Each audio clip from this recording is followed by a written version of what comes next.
بسم الله الرحمن الرحيم تنزيل الكتاب من الله العزيز الحكيم إنا أنزلنا إليك الكتاب بالحق فاعبد الله مخلصا له الدين ألا لله الدين الخالص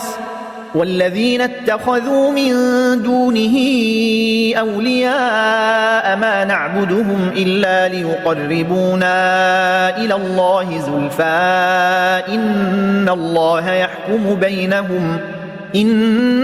الله يحكم بينهم فيما هم فيه يختلفون إن الله لا يهدي من هو كاذب كفار لو أراد الله أن يتخذ ولدا لاصطفى مما يخلق ما يشاء سبحانه هو الله الواحد القهار خلق السماوات والأرض بالحق يكور الليل على النهار ويكور النهار على الليل وسخر الشمس والقمر كل يجري لأجل مسمى ألا هو العزيز الغفار خلقكم من نفس واحدة ثم جعل منها زوجها وأنزل لكم من الأنعام 8 أزواج يخلقكم في بطون أمهاتكم خلقا من بعد خلق في ظلمات 3 ذلكم الله ربكم له الملك لا إله إلا هو فأنى تصرفون إن تكفروا فإن الله غني عنكم ولا يرضى لعباده الكفر وإن تشكروا يرضه لكم ولا تزر وازرة وزر أخرى ثم إلى ربكم مرجعكم فينبئكم بما كنتم تعملون إنه عليم بذات الصدور وإذا مس الإنسان ضر دعا ربه منيبا إليه ثم إذا خوله نعمة منه نسي ما كان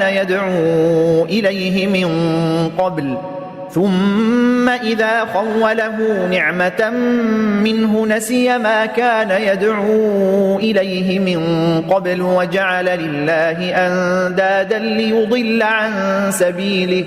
قل تمتع بكفرك قليلا إنك من أصحاب النار أمن هو قانت آناء الليل ساجدا وقائما يحذر الآخرة ويرجو رحمة ربه قل هل يستوي الذين يعلمون والذين لا يعلمون إنما يتذكر أولو الألباب قل يا عبادي الذين آمنوا اتقوا ربكم للذين أحسنوا في هذه الدنيا حسنة وأرض الله واسعة إنما يوفى الصابرون أجرهم بغير حساب قل إني أمرت أن أعبد الله مخلصا له الدين وأمرت لأن أكون أول المسلمين قل إني أخاف إن عصيت ربي عذاب يوم عظيم قل الله أعبد مخلصا له ديني فاعبدوا ما شئتم من دونه قل إن الخاسرين الذين خسروا أنفسهم وأهليهم يوم القيامة ألا ذلك هو الخسران المبين لهم من فوقهم ظلل من النار ومن تحتهم ظلل ذلك يخوف الله به عباده يا عباد فاتقون والذين اجتنبوا الطاغوت أن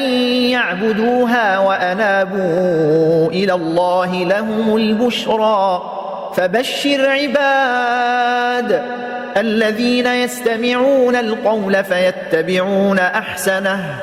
أولئك الذين هداهم الله وأولئك هم أولو الألباب أفمن حق عليه كلمة العذاب أفأنت تنقذ من في النار لكن الذين اتقوا ربهم لهم غرف من فوقها غرف مبنية تجري من تحتها الأنهار وعد الله لا يخلف الله الميعاد ألم تر أن الله أنزل من السماء ماء فسلكه ينابيع في الأرض ثم يخرج به زرعا مختلفا ألوانه ثم يهيج فتراه مصفرا ثم يجعله حطاما إن في ذلك لذكرى لأولي الألباب أفمن شرح الله صدره للإسلام فهو على نور من ربه فويل للقاسية قلوبهم من ذكر الله أولئك في ضلال مبين الله نزل أحسن الحديث كتابا متشابها مثانية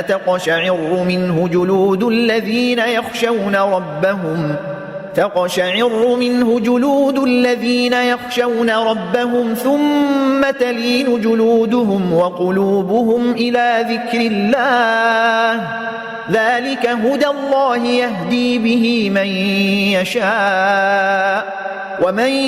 يضلل الله فما له من هاد أفمن يتقي بوجهه سوء العذاب يوم القيامة وقيل للظالمين ذوقوا ما كنتم تكسبون كذب الذين من قبلهم فأتاهم العذاب من حيث لا يشعرون فأذاقهم الله الخزي في الحياة الدنيا ولعذاب الآخرة أكبر لو كانوا يعلمون ولقد ضربنا للناس في هذا القرآن من كل مثل لعلهم يتذكرون قرآنا عربيا غير ذي عوج لعلهم يتقون ضرب الله مثلا رجلا فيه شركاء متشاكسون ورجلا سلما لرجل هل يستويان مثلا الحمد لله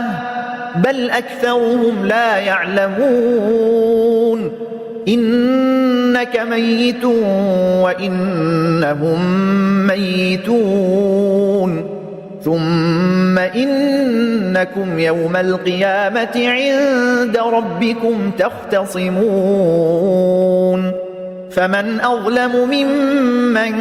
كذب على الله وكذب بالصدق إذ جاءه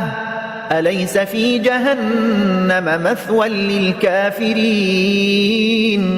والذي جاء بالصدق وصدق به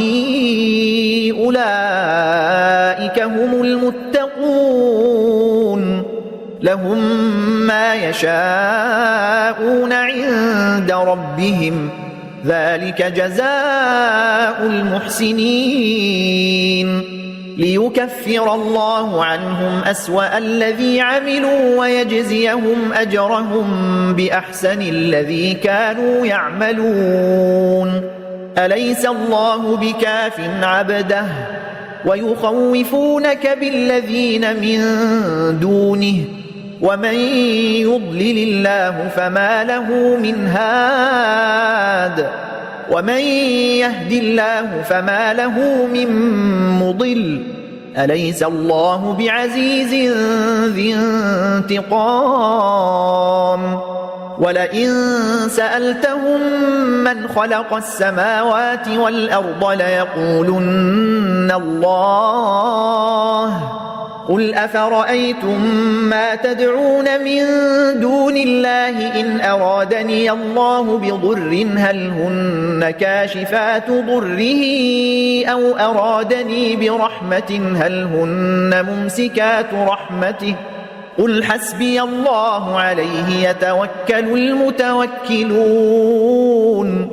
قل يا قوم اعملوا على مكانتكم إني عامل فسوف تعلمون من يأتيه عذاب يخزيه ويحل عليه عذاب مقيم إنا أنزلنا عليك الكتاب للناس بالحق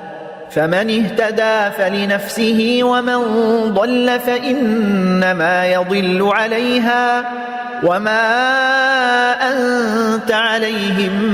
بوكيل الله يتوفى الأنفس حين موتها والتي لم تمت في منامها فيمسك التي قضى عليها الموت ويرسل الأخرى إلى أجل مسمى إن في ذلك لآيات لقوم يتفكرون أم اتخذوا من دون الله شفعاء قل أولو كانوا لا يملكون شيئا ولا يعقلون قل لله الشفاعة جميعا له ملك السماوات والأرض ثم إليه ترجعون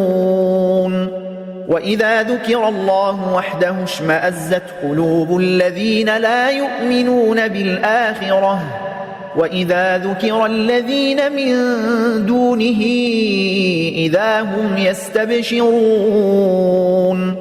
قل اللهم فاطر السماوات والأرض عالم الغيب والشهادة أنت تحكم بين عبادك فيما كانوا فيه يختلفون ولو أن للذين ظلموا ما في الأرض جميعا ومثله معه لافتدوا به من سوء العذاب يوم القيامة وبدا لهم من الله ما لم يكونوا يحتسبون وبدا لهم سيئات ما كسبوا وحاق بهم ما كانوا به يستهزئون فإذا مس الإنسان ضر دعانا ثم إذا خولناه نعمة منا قال إنما أوتيته على علم بل هي فتنة ولكن أكثرهم لا يعلمون قد قالها الذين من قبلهم فما أغنى عنهم ما كانوا يكسبون فأصابهم سيئات ما كسبوا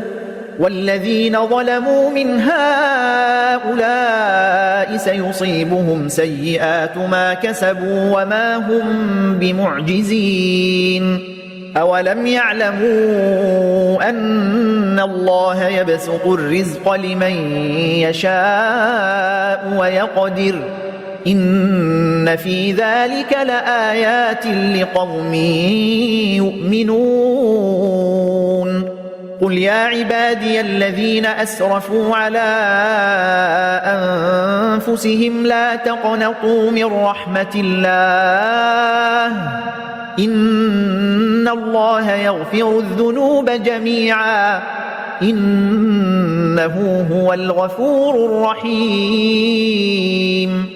وأنيبوا إلى ربكم وأسلموا له من قبل أن يأتيكم العذاب ثم لا تنصرون واتبعوا أحسن ما أنزل إليكم من ربكم من قبل أن يأتيكم العذاب بغتة وأنتم لا تشعرون أن تقول نفس يا حسرة على ما فرطت في جنب الله وإن كنت لمن الساخرين أو تقول لو أن الله هداني لكنت من المتقين أو تقول حين ترى العذاب لو أن لي كرة فأكون من المحسنين بلى قد جاءتك آياتي فكذبت بها واستكبرت وكنت من الكافرين ويوم القيامة ترى الذين كذبوا على الله وجوههم مسودة أليس في جهنم مثوى للمتكبرين وينجي الله الذين اتقوا بمفازتهم لا يمسهم السوء ولا هم يحزنون الله خالق كل شيء وهو على كل شيء وكيل له مقاليد السماوات والأرض والذين كفروا بآيات الله أولئك هم الخاسرون قل أفغير الله تأمروني أعبد أيها الجاهلون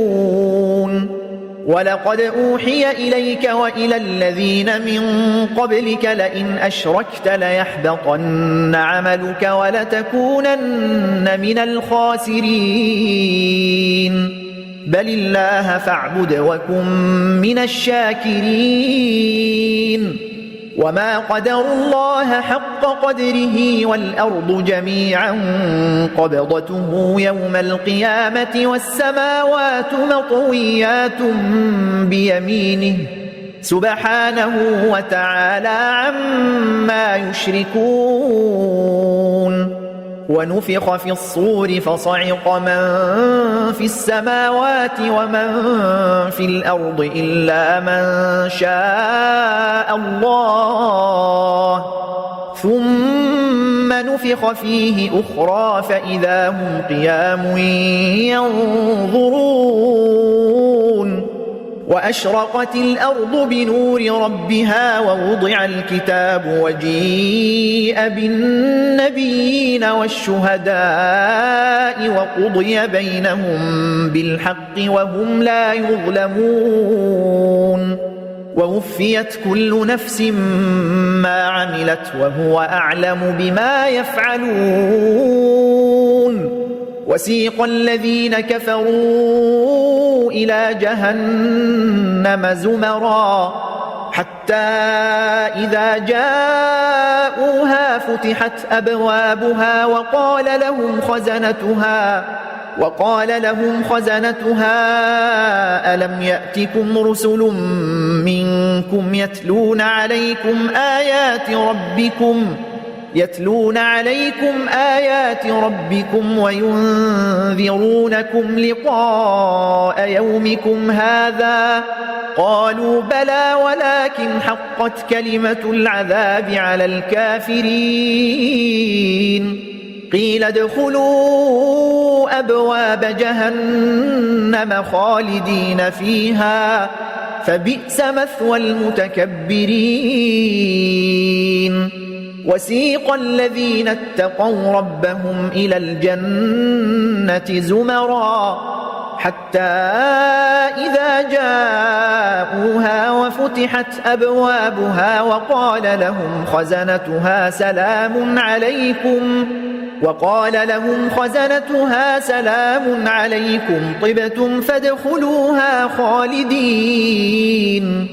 وقالوا الحمد لله الذي صدقنا وعده وأورثنا الأرض نتبوأ من الجنة حيث نشاء فنعم أجر العاملين وترى الملائكة حافين من حول العرش يسبحون بحمد ربهم وقضي بينهم بالحق وقيل الحمد لله رب العالمين.